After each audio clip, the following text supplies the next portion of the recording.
Hoje no Bíblia Comentada falaremos sobre como a lei e os evangelhos se entrelaçam para revelar Cristo, desde os mandamentos dados a Moisés até a boa notícia proclamada por Jesus. Vamos entender como essa mensagem transforma corações, restaura famílias e regenera toda a sociedade.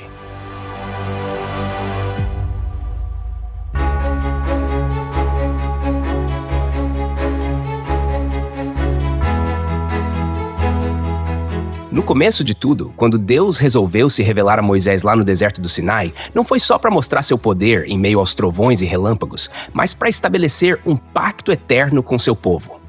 Daí nasceu o que a gente chama de Pentateuco, os 5 livros da lei: Gênesis, Êxodo, Levítico, Números e Deuteronômio. Não são apenas os primeiros livros da Bíblia, mas a espinha dorsal de toda a revelação divina no Antigo Testamento. Ali, o Senhor não apenas conta como tudo começou, mas também entrega diretrizes, leis, estatutos, mandamentos que moldariam a identidade, o comportamento e a espiritualidade de Israel como nação santa e sacerdotal. Era uma lei que descia do céu, escrita por dedo divino, selada com sangue, repetida geração após geração. A lei de Deus era mais do que um código civil ou religioso. Era o reflexo do caráter do próprio Deus, santo, justo e bom. Esse conjunto de leis não veio por acaso. Lá em Deuteronômio, capítulo 6, do versículo 4 ao 9, a coisa já começa com força. Ouve, Israel, o Senhor nosso Deus é o único Senhor. Essa frase virou até oração diária entre os judeus, chamada Shema. E logo em seguida vem o mandamento de amar o Senhor com todo o coração, alma e força. Essa lei devia ser ensinada de manhã, de tarde e de noite, escrita nos umbrais da casa e nos portões, gravada nas mãos e na testa. Ou seja, uma vida imersa na palavra de Deus. Ela não era só para decorar, mas para viver. Deus estava dizendo, isso aqui vai moldar quem vocês são. Historicamente falando, a lei assumiu papel central na cultura de Israel. Foi ela que deu forma à nação no deserto, que diferenciou o povo dos vizinhos idólatras e que os manteve unidos em meio ao cativeiro e dispersão. Era como se cada letra da Torá estivesse costurada no coração da identidade judaica. E mesmo depois da destruição do templo, séculos mais tarde, era em torno da lei que sinagogas se organizavam e crianças aprendiam a ler, com a Torá aberta diante dos olhos. Só que, mesmo com toda essa grandeza, a lei apontava para algo além dela mesma. A própria lei não era o fim. Ela era seta, um tutor, como se diz em Gálatas capítulo 3, versículo 13. Sim, Cristo nos resgatou da maldição da lei, fazendo-se maldição por nós. O apóstolo fala isso com firmeza porque a lei, apesar de justa, revelava o pecado, mas não tinha poder para justificá-lo. Ela era como espelho que mostra a sujeira, mas não tem sabão nem água para limpar. Era preciso algo mais, alguém maior, o Messias. É aqui que a gente começa a ver como a fé cristã se entrelaça com a lei. Não existe contradição entre elas. A lei revela o padrão, Cristo cumpre o padrão. A lei aponta o pecado, Cristo oferece perdão. A lei exige justiça, Cristo derrama graça. Não é à toa que ele disse, não vim revogar a lei, mas cumprir. E cumpriu mesmo, cada iota, cada tio. Mas a história não para aí. Quando a gente pula do Sinai para o Novo Testamento, a gente encontra um médico detalhista, Lucas, que lá no capítulo 1, do versículo 1 ao 4, explica que investigou tudo cuidadosamente desde o princípio para escrever um relato ordenado da vida de Jesus. Repara no cuidado. Ele queria que Teófilo e todos nós tivéssemos certeza das coisas que nos foram ensinadas. O que ele faz é pegar as promessas antigas, aquelas que estavam lá na lei e nos profetas, e mostrar como tudo se cumpriu em Jesus. Ou seja, os evangelhos não surgem no vácuo, eles são continuidade e cumprimento do que começou no Pentateuco. Agora veja, Neemias, no momento bem posterior da história de Israel, lá no capítulo 10, versículo 29, mostra o povo fazendo um compromisso solene de andar na lei de Deus, aquela que foi dada por Moisés. Era um tempo de restauração espiritual, depois do exílio. Eles estavam voltando para Jerusalém e decidiram não só reconstruir os muros da cidade, mas também restaurar os muros da fé. A lei, mais uma vez, voltava a ser o centro. O que isso nos mostra? Que em todos os períodos da história bíblica, a lei foi vista como um chamado à aliança. E essa aliança só se cumpriria plenamente em Cristo. Mas, como sempre acontece, quando o homem se apega à letra da lei e esquece o espírito dela, surgem os problemas.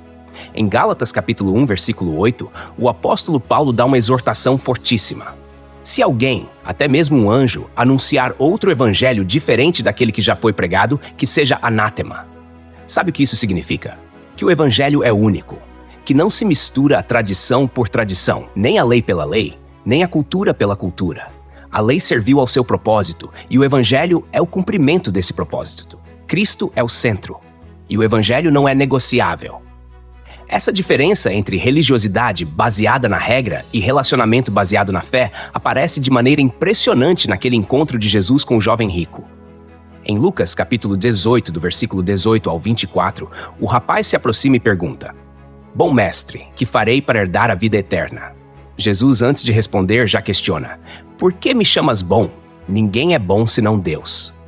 Depois, Jesus cita os mandamentos, aqueles que todo judeu conhecia de cor. E o jovem empolgado responde: "A tudo isso tenho obedecido desde a juventude." Mas quando Jesus diz: "Falta-te ainda uma coisa. Vende tudo o que tens, dá aos pobres e terás um tesouro no céu. Depois vem e segue-me." Ele foi embora triste. A lei ele conhecia, mas o coração estava preso às riquezas. Jesus expôs que o cumprimento externo da lei não é suficiente. É preciso um coração rendido.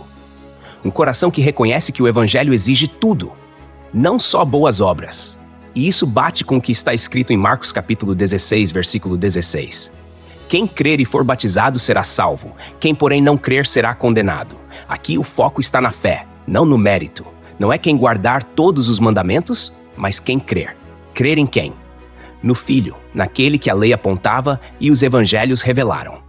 E para fechar esse entrelaçamento entre a lei e os evangelhos, João capítulo 3, versículo 16, traz o que talvez seja o versículo mais conhecido de toda a Bíblia.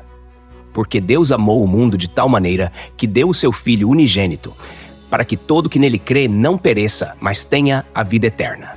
Esse versículo não nega a lei, ele a completa, porque ali está o amor que a lei exigia, mas o homem nunca conseguiu viver. A obediência total só foi vista em Cristo. E a justiça que a lei pedia foi satisfeita na cruz. O evangelho não vem apagar a lei, ele a leva à plenitude. E ao fazer isso, oferece a todos nós uma nova chance, não mais pelo esforço, mas pela fé. Não mais por mérito, mas por graça. A caminhada que começou com Moisés e as tábuas de pedra agora é trilhada por homens e mulheres que têm a lei escrita nos corações. E quem nos leva a entender isso tudo é o Espírito Santo. Aquele que não apenas nos revela Cristo nas páginas das Escrituras, mas nos molda à imagem dele. Os evangelhos, que surgem ali no início do Novo Testamento, não são apenas biografias de Jesus, mas registros vivos do cumprimento da promessa que ecoava desde os tempos antigos. A palavra evangelho, que vem do grego euangelion, significava originalmente boa notícia. No contexto do Império Romano, era usada para anunciar vitórias militares ou o nascimento de um novo imperador. Notícias que prometiam paz e segurança para o povo. Mas quando essa palavra é usada para descrever a vida, a morte e a ressurreição de Jesus, ela ganha um significado infinitamente maior. A boa notícia de que o reino de Deus chegou, não como um império humano, mas como uma nova criação que invade a velha ordem e transforma tudo de dentro para fora. Nos evangelhos de Mateus, Marcos, Lucas e João, a mensagem de Cristo não gira em torno de regras frias ou rituais pesados, mas sim de uma presença viva, de um Deus que se fez carne e habitou entre nós. Ele não veio reformar o sistema religioso, ele veio inaugurar algo novo. A primeira coisa que ele anuncia em sua pregação é o reino de Deus. Marcos capítulo 1 já começa dizendo: "Cumpriu-se o tempo e o reino de Deus está próximo. Arrependei-vos e crede no evangelho." Essa expressão reino de Deus aparece mais de 120 vezes nos evangelhos sinóticos e carrega um peso enorme. Não é apenas um lugar, mas uma realidade que invade o presente. É o governo de Deus sendo estabelecido nos corações, nas relações humanas, na sociedade e na eternidade. É justiça onde havia opressão, é cura onde havia doença, é vida onde havia morte. Historicamente, os judeus esperavam esse reino com ansiedade, mas o imaginavam como um reinado político, libertador do jugo romano. Jesus, no entanto, redefine o conceito. Seu trono é uma cruz, sua coroa é de espinhos. Seus súditos são pecadores arrependidos, e seu território é o coração humano. E ainda que muitos não entendessem isso de imediato, a cada milagre, a cada parábola, a cada gesto de compaixão, ele ia desenhando esse reino nas entrelinhas do cotidiano. O cego que passa a ver, o leproso que é tocado, o excluído que é acolhido, Tudo isso eram sinais de que o reino já estava entre eles, embora ainda não em sua plenitude. Mas a mensagem do reino não pode ser separada da mensagem da salvação. Elas andam de mãos dadas, como duas faces da mesma moeda. A salvação, anunciada nos evangelhos, não é apenas um livramento do inferno, mas a restauração completa do ser humano. É ser salvo da culpa, da vergonha, da condenação, do pecado, da morte e também do vazio, da alienação, da mentira que nos diz que não somos amados. A salvação em Cristo é um resgate que começa no tempo presente e se estende pela eternidade. João capítulo 3, versículo 16, que já ecoa em nossos corações desde cedo, não fala de um amor comum, mas de um amor que se entrega, que doa o melhor de si para salvar o que estava perdido. Porque Deus amou o mundo de tal maneira que deu o seu Filho unigênito para que todo o que nele crê não pereça, mas tenha a vida eterna. Não tem como ser mais claro. Não é por esforço humano, não é por mérito, não é pela lei. É pela fé, é pela graça, é por Cristo. A vida de Jesus nos evangelhos é o testemunho visível desse amor salvador. Ele perdoa pecadores, transforma cobradores de impostos em discípulos, faz pescadores virarem apóstolos, acolhe mulheres desprezadas e confronta líderes religiosos com coragem. E cada gesto dele é um convite: segue-me. Ele não apenas fala da salvação, ele é a salvação. E não há coração que, ao se encontrar com ele, continue o mesmo. O publicano desce justificado, o ladrão morre com a promessa do paraíso, a adúltera escuta: vai e não peques mais. A salvação não é uma ideia abstrata. É uma pessoa que caminha, ensina, sofre e ressuscita. Os evangelhos são, portanto, muito mais do que 4 relatos antigos. Eles são testemunhos inspirados que nos colocam frente a frente com a realidade mais profunda e transformadora do universo. Deus se fez homem, habitou entre nós e nos chama para o reino da luz. Não por força, não por obrigação, mas por amor. Um amor que cumpre a lei, que supera a religião, que quebra as correntes da culpa e nos conduz à liberdade da graça. Essa mensagem que brota dos evangelhos e ecoa do coração do próprio Deus não é estática, teórica ou inofensiva. Ela é viva, penetrante e transformadora. Como uma semente que cai na terra boa e produz fruto a 30, 60 e até a 100 por 1, a palavra de Cristo não apenas informa, ela reforma. A transformação que ela gera não começa de fora para dentro, mas exatamente o contrário. Ela invade o mais profundo do ser e dali vai irradiando luz em todas as direções. Primeiro no caráter, depois na família e por fim em toda a sociedade. Quando falamos de transformação do caráter, falamos de algo que vai além de bons modos ou comportamento social aceitável. A mensagem de Jesus toca em áreas que nenhuma filosofia ou disciplina consegue acessar sozinha. O orgulho, a inveja, a ira, a cobiça, o egoísmo, tudo aquilo que desde Gênesis contaminou a essência do ser humano. Mas em Cristo, aquele velho homem morre e um novo homem nasce. A Escritura diz, em 2 Coríntios capítulo 5, versículo 17, se alguém está em Cristo, é nova criatura. As coisas velhas já passaram, eis que tudo se fez novo. É disso que se trata.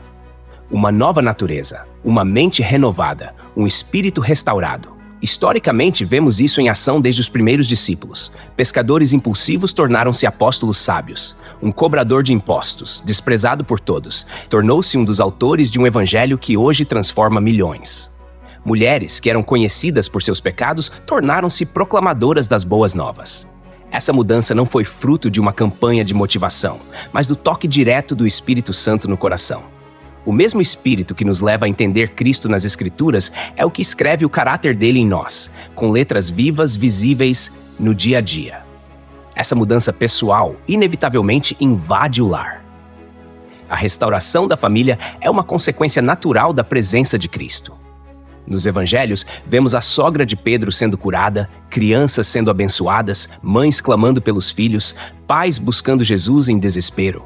A fé em Cristo não separa a vida espiritual da vida familiar. Ela entrelaça as duas. O que começa no coração individual transborda em graça sobre o lar. O marido aprende a amar como Cristo amou a igreja, a esposa a respeitar e apoiar com sabedoria, os filhos a honrar os pais e os pais a não provocarem seus filhos à ira, mas a criá-los no temor do Senhor. A palavra de Deus não exclui a família, ela a redime. E não é só isso. A transformação vai além das paredes de casa. A regeneração da sociedade nasce quando corações convertidos passam a viver como cidadãos do reino, mesmo habitando ainda neste mundo caído. A história está cheia de exemplos disso. Onde o evangelho chegou com poder, escolas foram fundadas, hospitais surgiram, escravidões foram combatidas, órfãos foram acolhidos, justiça foi promovida. O próprio Império Romano foi profundamente impactado pela mensagem cristã nos primeiros séculos depois de Cristo. Quando o evangelho é levado a sério, ele não só consola os aflitos, mas confronta os opressores. Ele não só salva o indivíduo, mas reforma estruturas. Não há bairro tão escuro que a luz da graça não possa acender uma vela. Não há cultura tão distante que não possa ser tocada pelo sopro do Espírito. Foi assim com a igreja primitiva, que em Atos dos Apóstolos virou o mundo de cabeça para baixo. Foi assim com movimentos de avivamento ao longo dos séculos, onde o Espírito Santo agiu levantando homens e mulheres com fome de justiça, compaixão e verdade. E é assim até hoje. Quando alguém entende que seguir Jesus não é só ir à igreja aos domingos, mas viver diariamente como embaixador de outro reino. A regeneração da sociedade começa quando o evangelho deixa de ser só uma mensagem de púlpito e passa a ser estilo de vida. Esse poder transformador, porém, não vem pela força da vontade nem pela imposição de dogmas. Ele nasce do encontro pessoal com Jesus Cristo. Encontro esse que ainda hoje, 2000 anos depois, continua moldando vidas, restaurando lares e reacendendo a esperança onde só havia cinzas.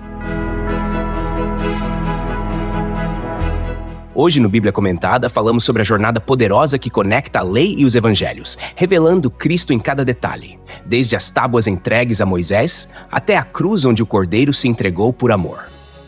Vimos que o Pentateuco não é apenas um conjunto de regras antigas, mas um reflexo do caráter de Deus que instrui, alinha e aponta para algo maior, um Messias prometido.